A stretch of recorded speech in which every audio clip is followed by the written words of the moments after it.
Welcome friends, after a long break. The break was more or less intentional. Actually, I was frustrated to see the slow growth of the channel. After about 1.5 years, the number of subscribers is more than 1000, but the watch hour is very poor, around 1600 hours, which it should be 3000 hours for monetization purpose.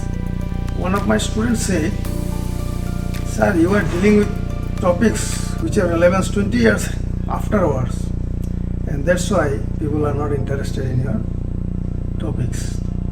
Maybe so, but it holds good only for India, where the performance-based seismic design is not given due weightage currently. But in United States and some other countries which are following SCI course, they are using more or less performance-based seismic design for the design purposes.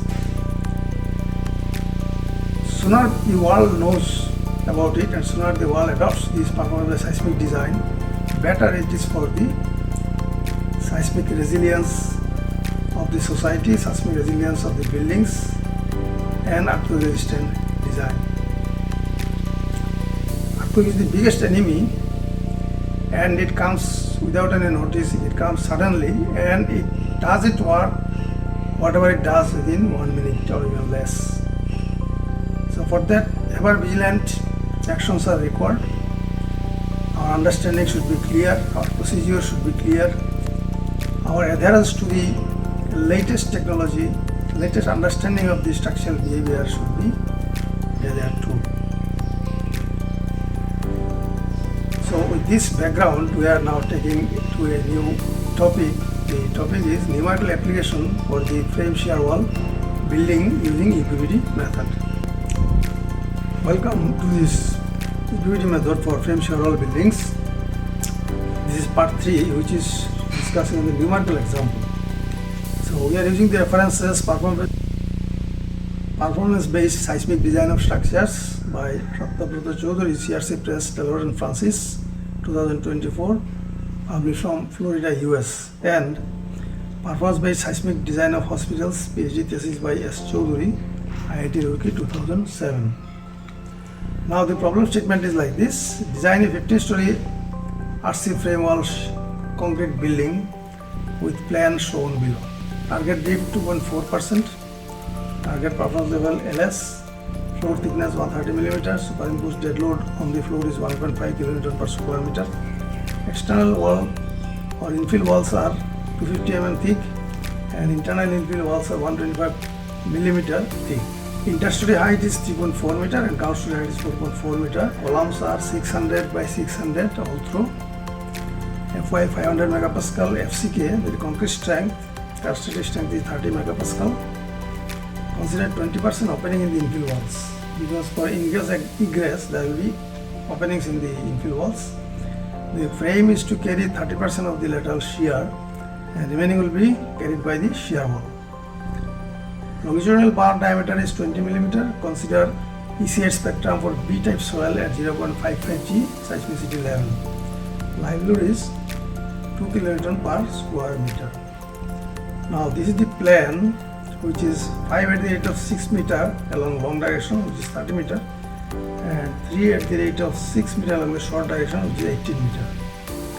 So there are in total 24 columns, and beams are there along the short directions and along the long directions. So this information you can prepare a table.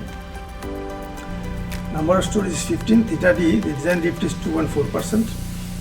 Performance level for target design is LS, floor thickness 130 mm, superimposed dead load 1.5 kN per square meter, external wall thickness 250 mm, internal wall 125 mm, ground story height 4.4 and other story height is 3.4. Column size is this much, and the materials is this, opening 20% in the infill walls, and it is given the frame is to carry 30% of the shear, and the ECH spectrum is given. We take the equation from UPBD for frame buildings, which is HB equal to 0.5 epsilon y LB divided by theta t minus theta PB. This gives you the depth of the beam.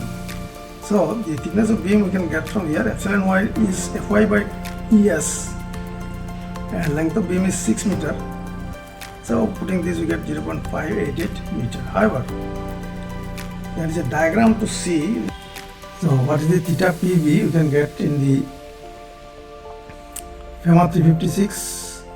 For our design target is LS. So for LS the theta PB is 0.01125 radian. So putting this here, we get the depth of the beam as 0.588 meter. Then from another diagram, as we discussed in earlier videos, from this diagram we can again check the thickness, the depth of the beam. So our design depth is 22.4%, which is here, and this touches this line of LS at this point, where the value is say 0.12. So if you put here HB LB to 0.12, you get HB to 0.72 meter. This was a general formula, and this has taken care of the yield strength of the steel, etc., and the drift together. So this is more reliable value. So we take the size of the beam as 400 mm by 700 mm. Column height free of the beam now becomes 3.4 meter minus 2 into 0.7 by 2 is 2.7 meter. Now length of wall. Length of wall is given by this formula, epsilon y HINF by theta d minus theta PW. But so far we have not calculated the inflection height of the wall. So there is a approximate formula given in Choudhury's book. This formula 1 minus VF into H. VF is the percentage shear to be taken by the frame. H is the total height of the building. For our case, total height of the building is 52 meter. So H inflection through this formula comes out as 36.4 meter. So in the beginning we will take this value, and length of wall now becomes LW, putting all the values here. Theta PW we get from the FEMA 356 0.00675 radian. So you can put it here and you get the length of the wall as 5.28 meter. However, as we discussed for the beam, here is for the wall there is a diagram available. So this is 2.4% drift. It is touching here the LS line at this point, where the LW by HINF ratio is about 0.17. So let us use this. So if you put this is 0.17, you get length of wall 6.1 meter. Further, you see our column to column distance is 6 meter. So a length of wall 6 meter will be fitting exactly with the columns. So we take the length of wall as 6 meter. Now rest of the calculations we shall carry out in the Excel sheet. Computation of floor and roof weight. So 1/4 we shall calculate, and roof, and then we shall utilizing these values in all the calculations. So we take the column size, then we take the beam in the short direction. Number is available from the plan. Size we have taken.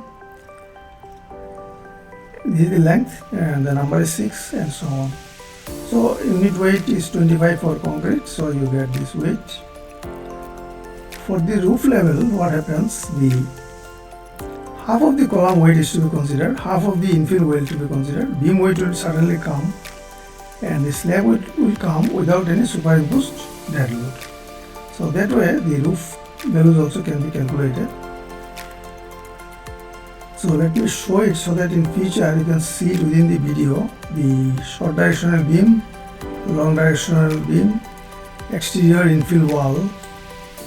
This length we have found out from the plan, and the thickness is 0.25, height is 2.7, and the unit weight is 20 for infill, and 20% opening is there, so that gives you this value. For the roof, it will be half of this, so it is here.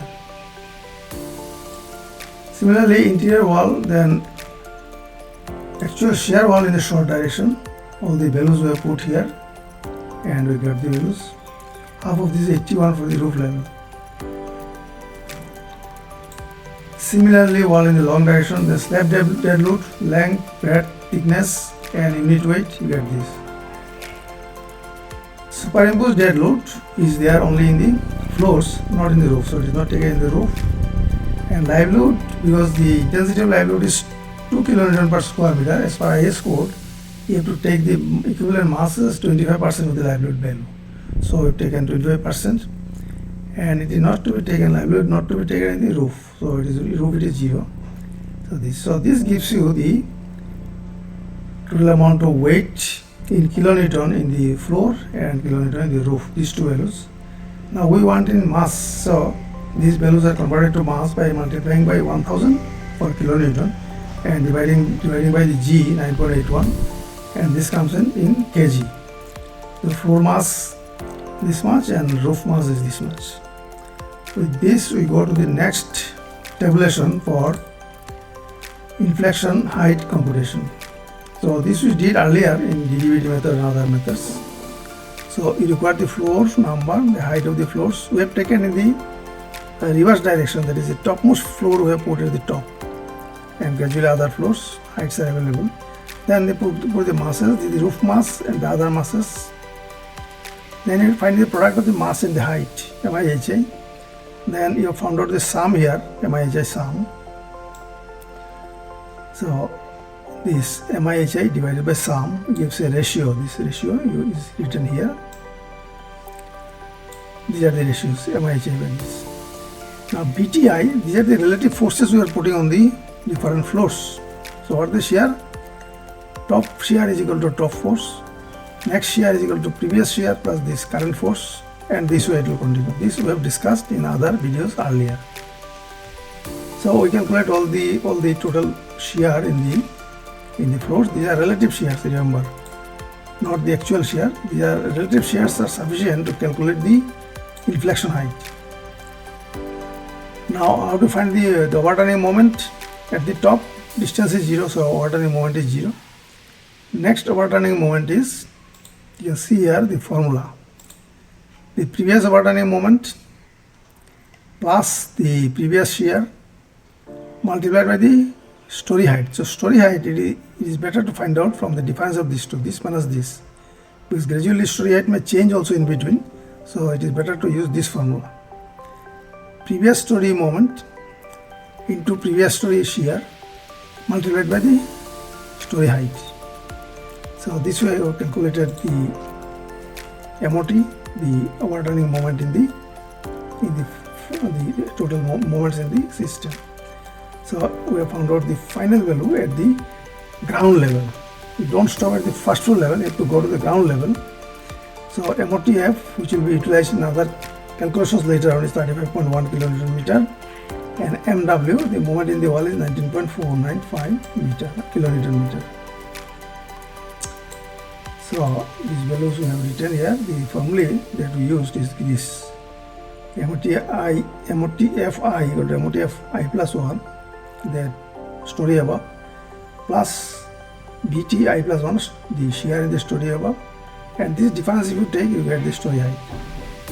Similarly, for wall moment in this last column, MWI equal to MWI plus 1, the previous moment plus previous shear into story height.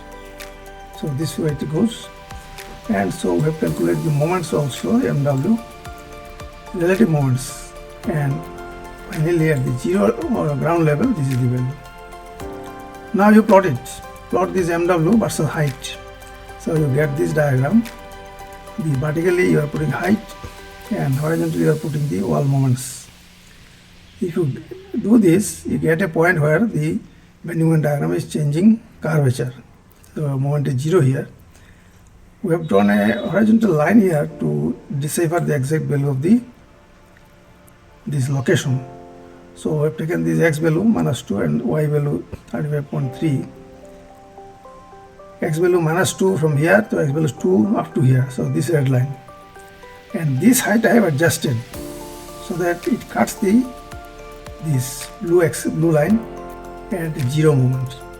So what I get from here, that inflection height up to here is 35.3 meter. Now you go to equivalent single degree of freedom system, put all the values, relevant values. Equivalent single degree of freedom system means the design displacement, the effective mass, effective height, etc. So you put the floor numbers, height of the floors, masses in the floors, then the yield displacement of the wall, delta IY. From that, delta I is found through the formula available here. Then mi delta I, mi delta I square, mi delta I HI. In this computation, you also require the yield curvature of the wall, which is twice epsilon y by LW, and by computation we get it 0.000833. Inflection height calculated from the previous slide is 35.3 meter, and our design drift is 2.4% or 0.024. Now delta IY is having two formulae. When height of the floor is greater than or equal to inflection height, then first formula. So I put here the highlighting with yellow color. So after this value, you see the height is more than inflection height, 35.3 meters. So after this 15th floor to 11th floor, we shall be using the first formula. So this formula utilizes the yield curvature of the wall, inflection height, and the height of the curved story. Now final displacements of the floors are given by this formula, the yield displacement plus contribution by the design drift, theta d. So theta d minus pi yw hinf by 2 multiplied by hi.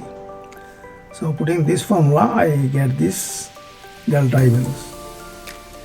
Then it is simply product of mass and delta I, mi delta I, then this mi delta I into delta I, so mi delta I square, and mi delta I into hi, this last product mi delta I hi. We require the summation of all this. So summation is shown here. This mi delta I square, and this mi delta I hi. Now delta D is given by the standard formula mi delta I square divided by summation mi delta I. So you simply take this term divided by this term, and you get 0.707 meter as the design displacement for the building. M is given by summation mi delta I by delta D. So mi delta is this and delta D is this, I get this much kg. H is given by mi delta hi by mi delta I. So this divided by this. Sorry, this last one divided by this one gives me the effective height. So this equivalent single degree of freedom system values we have computed. Now let us find the ductility of the frame. For ductility of the frame, the formula is this.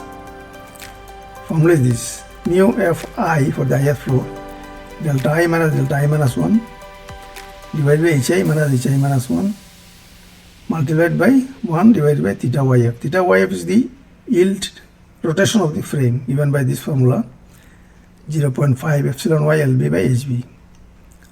So putting all this, you get this. hb is 0.7.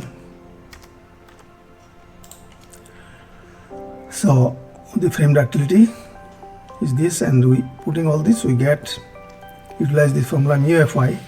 Delta I have taken from the previous slide. So putting all this, you get all the values of the mu F for all the floors. Find the summation divided by the number of stories, that is 15. You get mu F equal to 1.947. This is frame ductility. Now you find the wall ductility by this calculation. For wall ductility, you need to find the plastic length of the hinge in the wall. There are two formulae, and you have to take the lower value. So for that you require Fy, diameter of the bar in meter, inflection height in meter, Lw, length of wall in meter, the yield curvature of the wall which we calculated earlier, and theta d 0.024. So first you find the LP value by this formula, 0.022 Fy dB plus 0.054 hinf. This gives you the first value of the length of plastic hinge. The second value is given by 0.2 LW plus 0.03 HINF, which gives you 2.259 meter. So lower one is this. So this is valid. Now the wall ductility is given by mu W 1 plus 1 by LP 5YW multiplied by theta d minus 5YW HINF by 2. So everything are known to us, and we can put here and get the wall ductility as 6.245. Now the system ductility is a combination of the wall ductility and frame ductility, because the frame shear wall building is a combination of frame and shear wall. So this formula is valid: MW mu W plus MOTF mu F divided MW plus MOTF. So these values we got earlier from the earlier table, MW and MOTF and mu F is 1.9.5 here. So equivalent security coefficient of system is 3.482. Now system damping is required. So mu USD we have taken from the previous slide. The number of story R is a factor which is taken as 0.1. Mu W we calculated. Mu F, the mu F value is 1.947. MW and MOTF got from the previous past table only. Trial time period, effective time period given by number of story by 6 into square root of mu ESD. So this comes out as this much. 4.6 seconds. The wall damping is given through this formula, which involves the mu W, R value, and trial time period, effective time period, which we calculated already. So using this formula, I get it 12.5%. Similarly, for wall damping, this is wall damping formula, and this is frame damping formula. So using this formula, I get frame damping as 7.76%. Now combined damping of the system is MW JW plus MOTF JF divided by MW plus MOTF. So putting all this, I get this is 9.45%. Now we go to the spectra, displacement spectra. So we have drawn the Excel sheet, drawn for various dampings, but we are interested in the our damping, which is 9.5%. The dotted line is that line showing the displacement spectra corresponding to 9.5% damping. It is for EC8 for the B-type soil at 0.55 G seismicity level. The equivalent mass we have found out. Now from here what we get, we draw a line from our design displacement, which is 0.709 meter horizontally, and meet our displacement spectral line, then come down vertically, and this is the point which is showing the effective time period as 4.25. So equivalent stiffness is 4 pi square ME by T E square gives this much Newton per meter, or 17318 kilonewton per meter. Base shear K into delta D is given by 12279 kilonewton. Now you may ask the question, the trial time period was 4.66 second and our time period is 4.25 second. Does it require any correction? Yeah, one correction you can do. Instead of taking T trial as 4.66 second, you take T trial as 4.25 second and carry out the calculation of damping as we have discussed here. So is this T trial, instead of 4.66, now we shall put here 4.25 second and calculate this. Usually a little change will be found. You can do it yourself, I have not done. So we have found finally the base shear is 12279 kilonewton. Now we will distribute the base shear over the floors. So base shear is this. For distribution we require the formula. If it is more than 10 story high, then 0.9 BB is distributed first.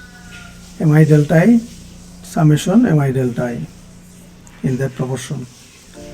So put mass delta I, Mi delta I find out, and with the proportion you calculate all the forces in the floors.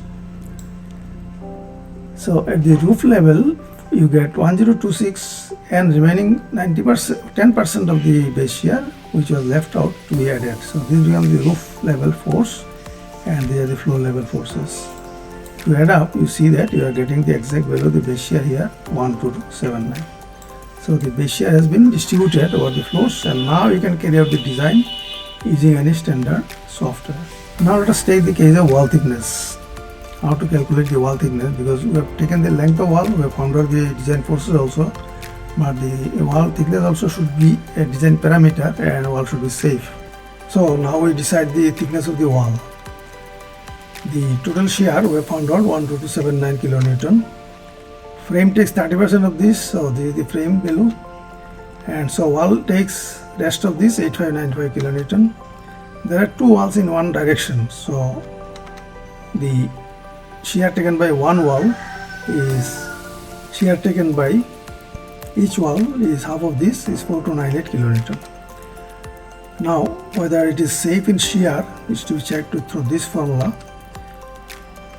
Now this 4298 divided by length of wall into 200 we have 3.58. The permissible stress may vary from code to code. In Indian code for M30 concrete the value is 3.5 megapascal, so it is exceeding. So what we do, it is not safe, so we increase the wall thickness to 250 millimeter. Now we check again with 250 mm. Now we calculate the stress, it becomes less than 2.86, less than 3.5 megapascal. So now it is safe. For shear design, you find the strength of the concrete in the wall, TCW, LW.